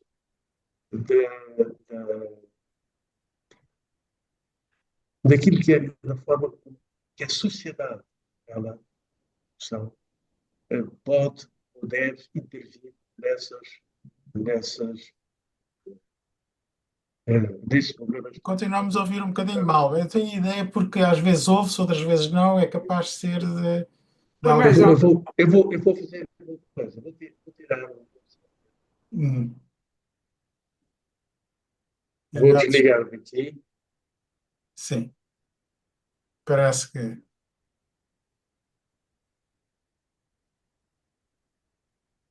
Onde é que está isto?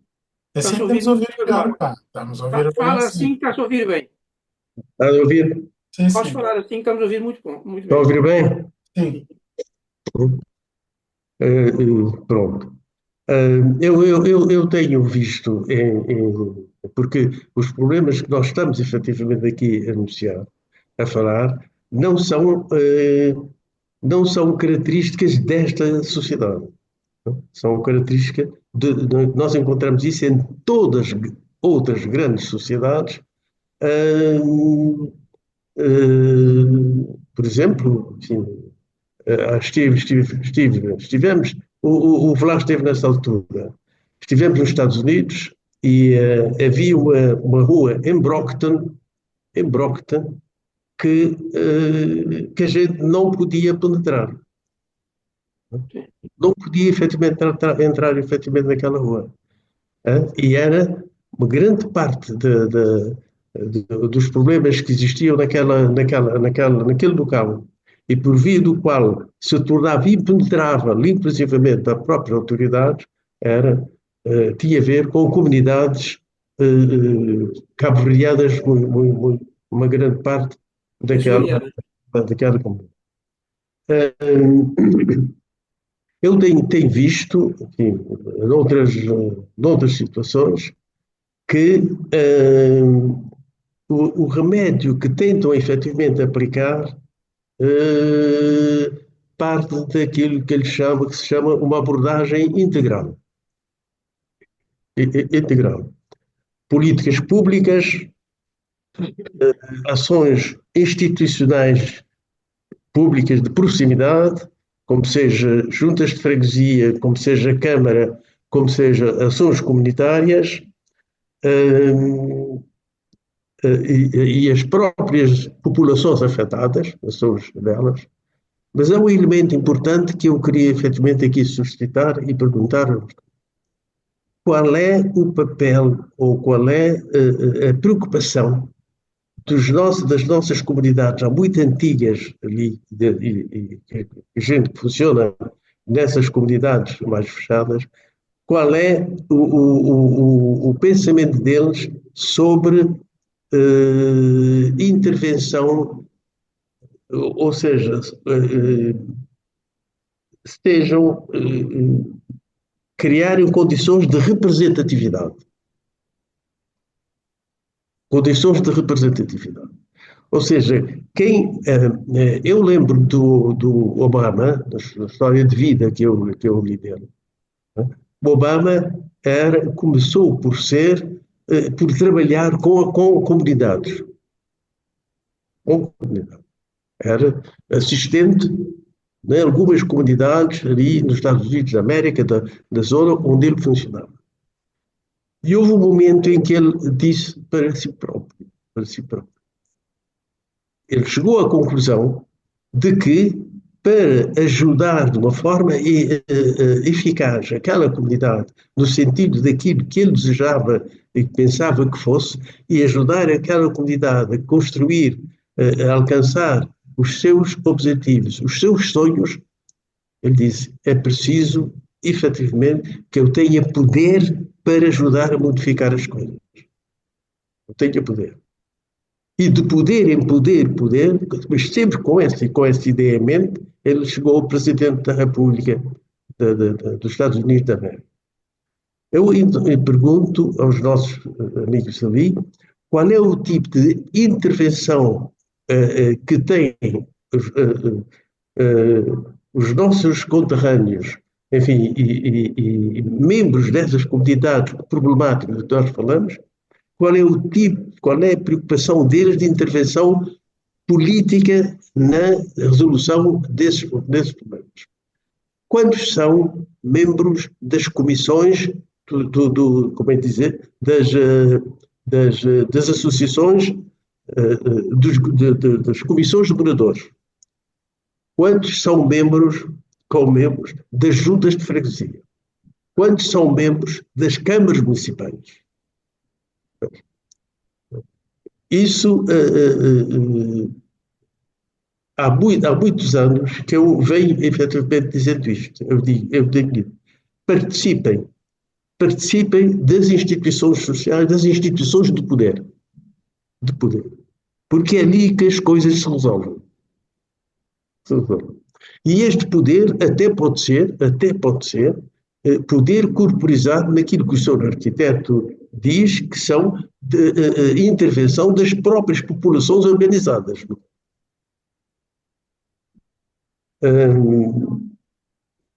Gostaria que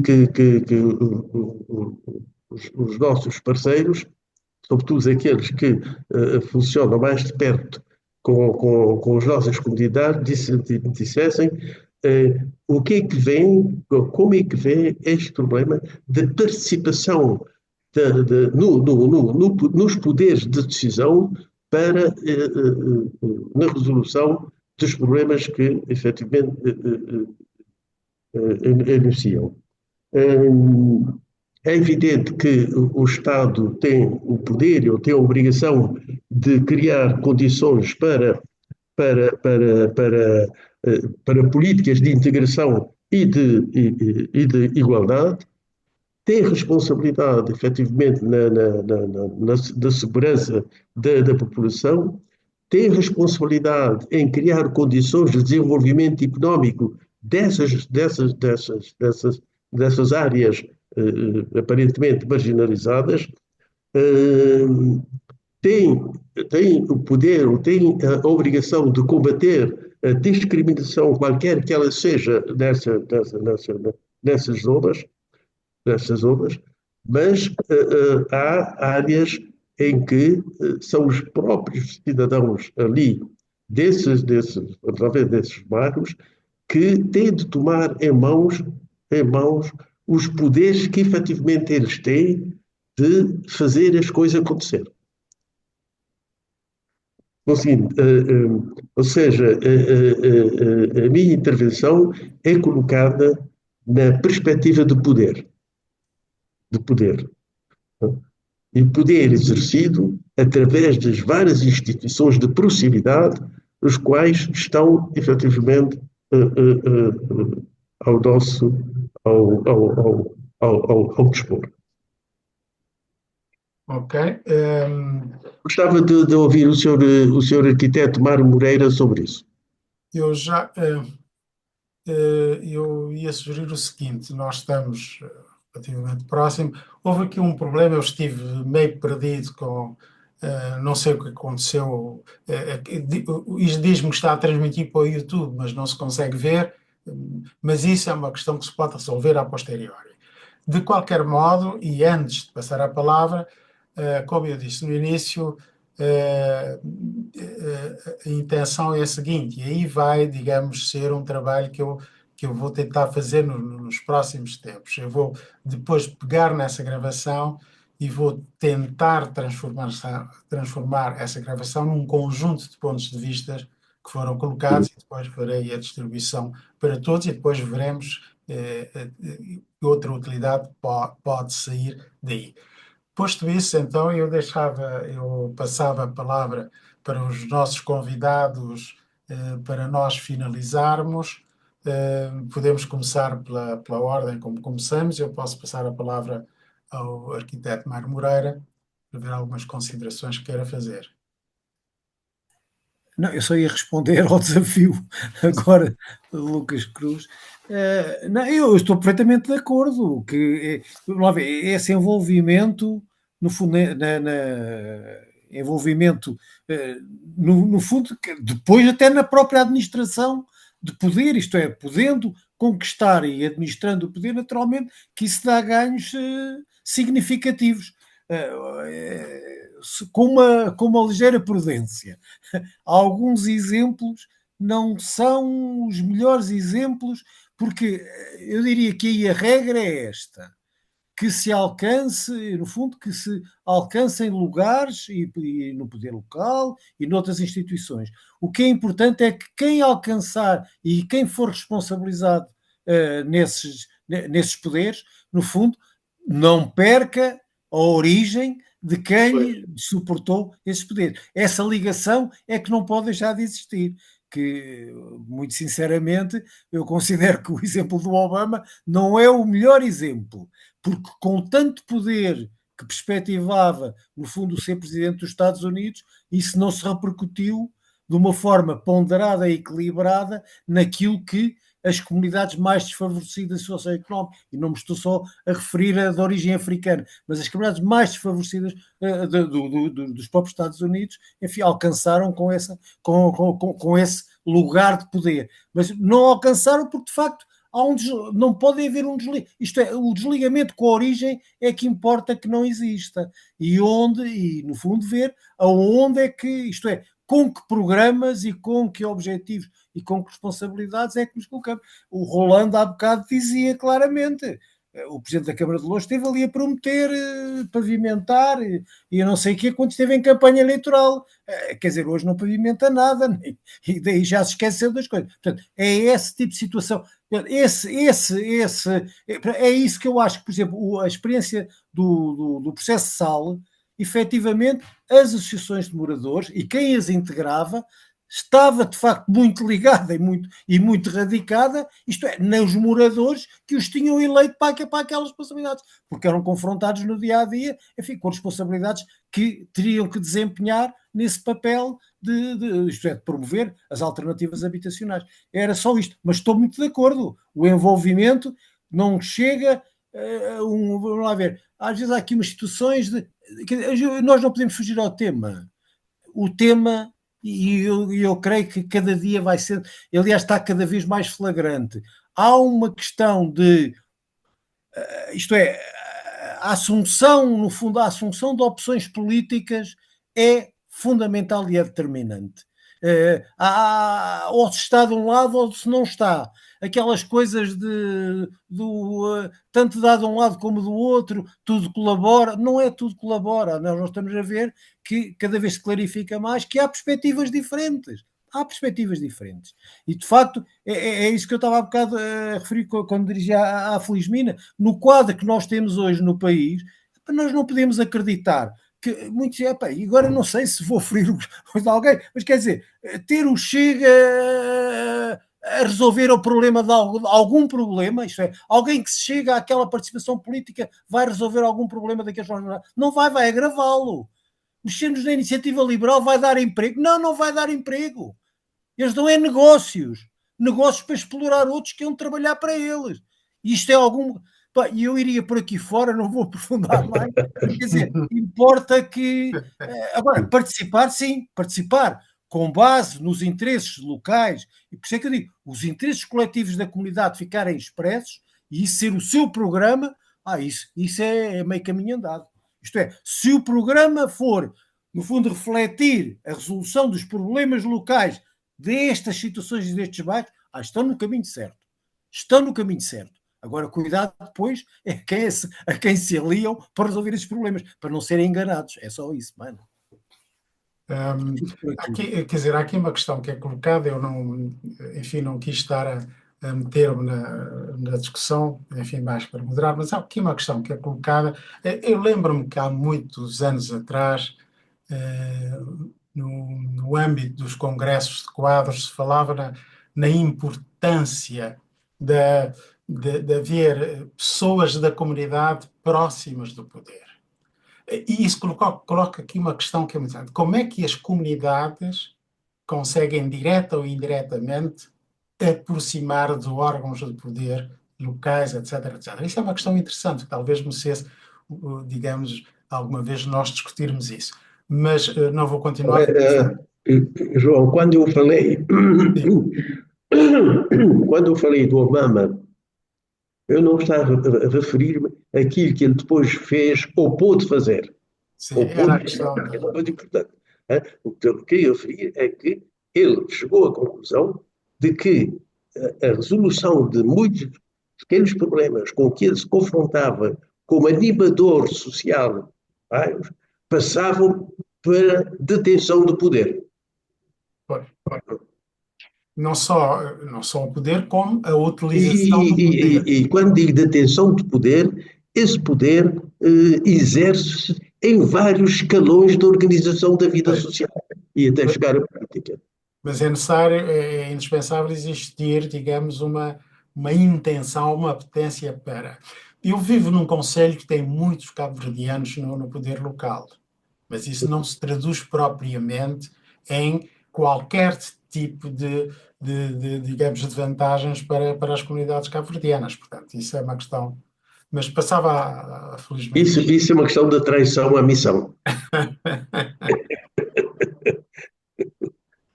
Traidores à pátria há muito, Lucas. Bem, é assim, é muito engraçado. Eu estava aqui a ouvir a falar e eu estava-me aqui a delirar. Ah, ah, nós todos pensamos como é que as comunidades imigrantes, as comunidades, principalmente a nossa comunidade, possa estar envolvida politicamente e possa tirar aqui alguns dividendos da situação. Mas eu penso que o Lucas, o Estevão, o Vladimir, portanto, que já viveram mais do que eu e que acompanharam certas dinâmicas na sociedade portuguesa, sabem tão bem quanto eu de que não basta, às vezes, chegar a configurar nas listas políticas. Aliás, o João disse, está num conselho onde tem muitos cabo-verdianos no poder autárquico, e nós, ultimamente, ao nível do país, ou até da Grande Lisboa, nós temos muitos elementos espalhados pelas juntas e pelas assembleias municipais, não é? Sem que isso traduza num benefício propriamente à comunidade. Ele não se traduz num benefício à comunidade porque, portanto, os cadernos de intenção dos partidos, portanto, não passam por inscrever melhoramentos às comunidades Y ou X ou por aí adiante. Agora, a nossa participação política tem uma outra análise que é preciso saber e que é preciso também que os políticos façam a sua... chamem a eles, não é? Essa deficiência de não ter representatividade das comunidades que vivem em Portugal. Portanto, os políticos, quando resolvem achar que fica bem ter imigrantes na lista, eles convidam qualquer imigrante. Se for conhecido, bom, eles focam muito nos dirigentes associativos, mas é para dizer aquilo que é, vamos aqui pintar o ramalhete. Portanto, nós ficamos no 20º, 40º lugar, por ali adiante. Lá no final das listas, quando se tenta negociar aqui no ciclo político, nas conselhias dos partidos, uma estrutura montada é que nós temos que respeitar aqui as hierarquias do político. Nós temos que ter a educação, nós temos que ter a pesca, nós temos que ter isto, nós temos que ter aquilo. Tudo é mais importante e depois sobram os lugares quase de suplente, como eu costumo dizer assim, os suplentes já nós podemos entrar. Portanto, para frente não entra. E a comunidade cabo-verdiana, que é uma comunidade até muito bem vista e muito validada na sociedade portuguesa, de termos altos quadros em diversas áreas, tivemos uma única Celeste Correia no Parlamento. Não tivemos mais ninguém. Portanto, durante décadas, nós não tivemos mais ninguém. Depois dizemos assim, no ciclo dessas conselhias políticas, tanto do PS, PSD e outras forças, será que não há imigrantes? Com certeza há. Mas para os cargos mais relativos. Nós tivemos aqui, nas eleições passadas do António Costa, nós tivemos um fenómeno de ter 3 deputadas negras no Parlamento.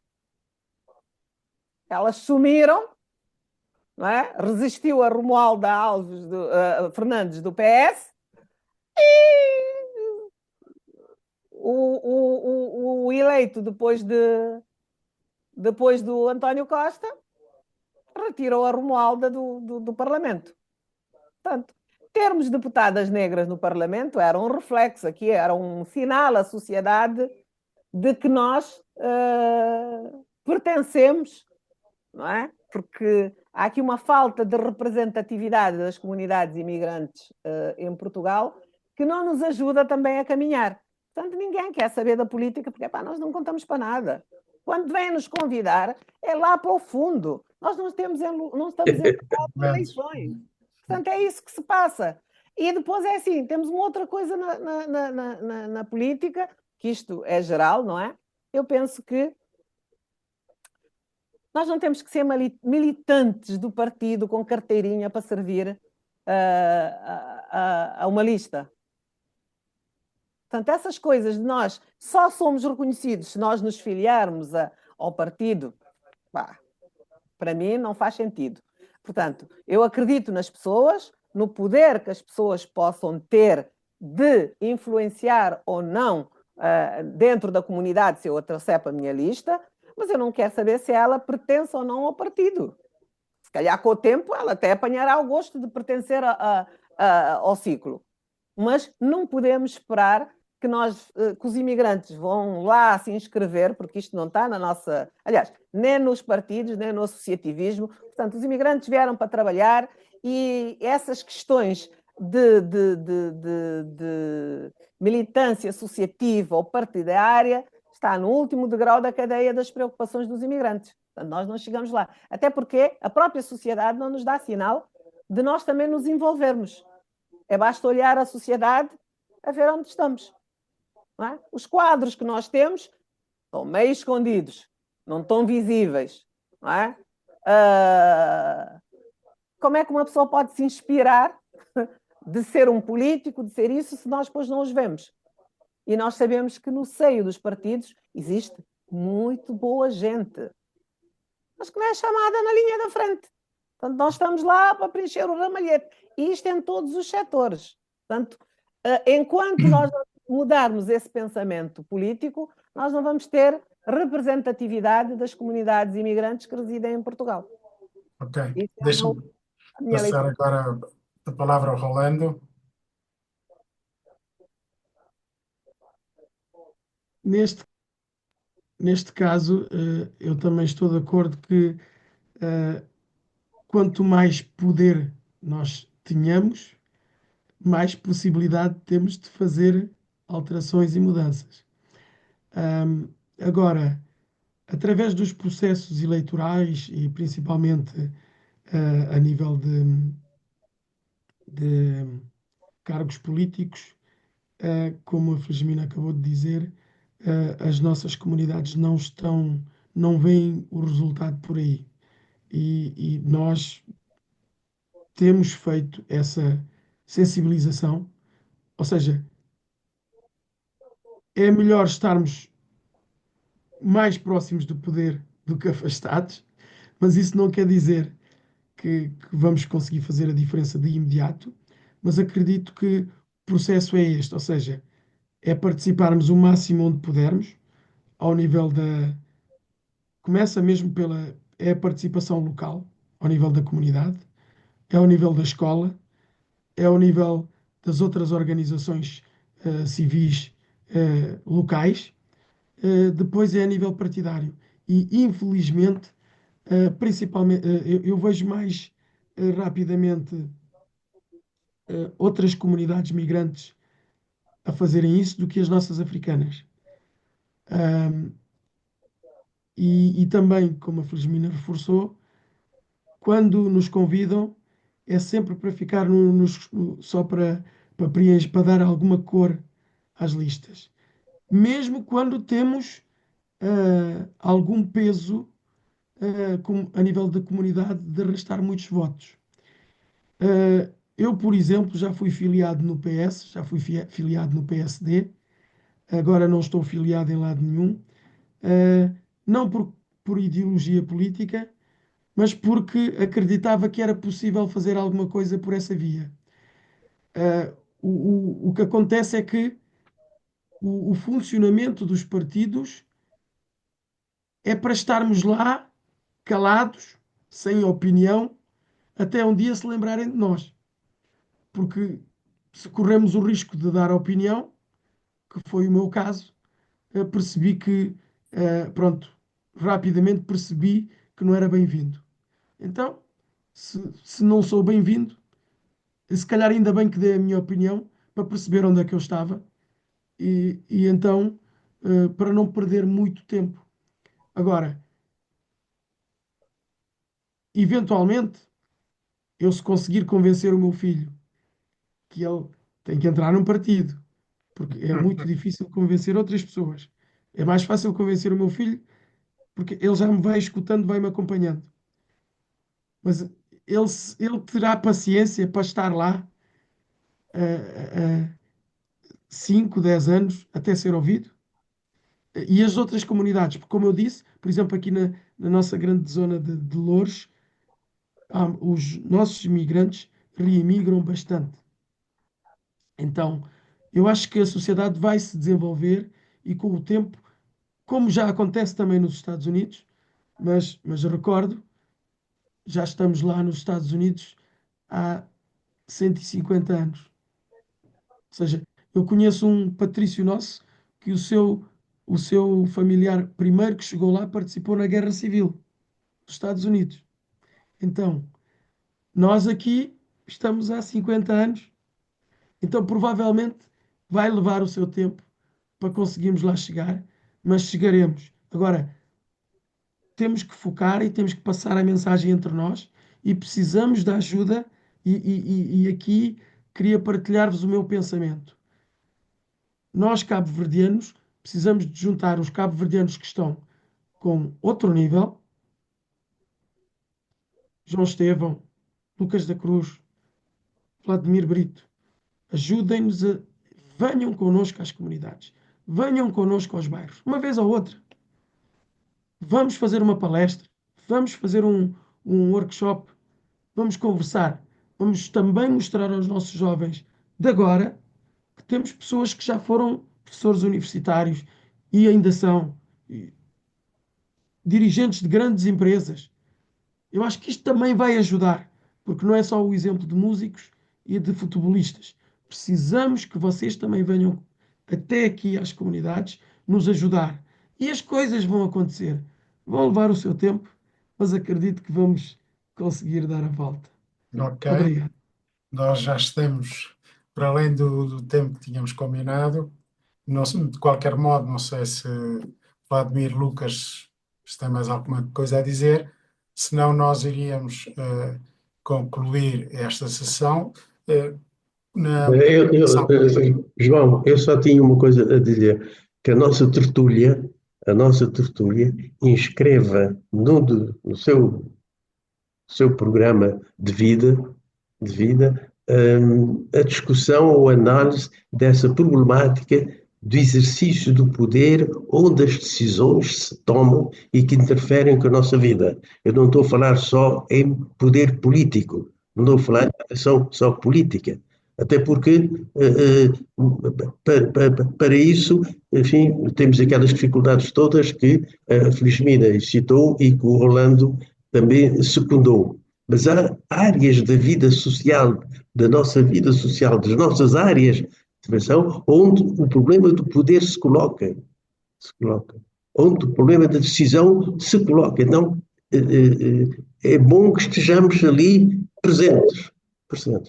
Eu sugeria à nossa tertúlia que nós elaborássemos qualquer dia sobre esse tema. Até porque ele vem desde sempre, se nós percorrermos as conclusões dos congressos, está lá esse problema. Está lá, essa questão está identificada. Vamos conversar sobre ele. Aliás, este tema, esta é a primeira, penso, a primeira vez que nós conversamos sobre, não sei se é a primeira vez, não lembro, sobre a questão das nossas comunidades, mas é uma questão que vai voltar naturalmente à nossa tertúlia no próximo ano, como nós tínhamos pensado, até porque há questões que vale a pena discutir no próximo ano no âmbito do cinquentenário da independência de Cabo Verde. Eu voltava, digamos, à questão que eu tinha colocado. Eu depois farei chegar aos nossos convidados uma síntese, estão também livres de me pedir, se eventualmente quiserem, a gravação, mas tentar fazer digamos, um texto à volta disto que eu depois poderei distribuir. Gostava de agradecer, como o Rolando e a Felizmina vão continuar aqui connosco, temos outros assuntos. Eu queria agradecer ao arquiteto Mário Moreira a sua disponibilidade. Foi um gosto tê-lo aqui connosco e espero que seja possível em futuros encontros podermos contar com a sua disponibilidade. Muito obrigado. Eu agradeço também. Obrigado. E também gostei de participar. Ok. Muito obrigado. Muito obrigado, então. Ó Estevão, Sim, desliga sim, ok. o YouTube, qualquer comunicação Eu podes fazer, era esse. por favor, desliga. Deixa-me só ver aqui. Pá, a gravação está. Agora, estás a ver, é isso. Agora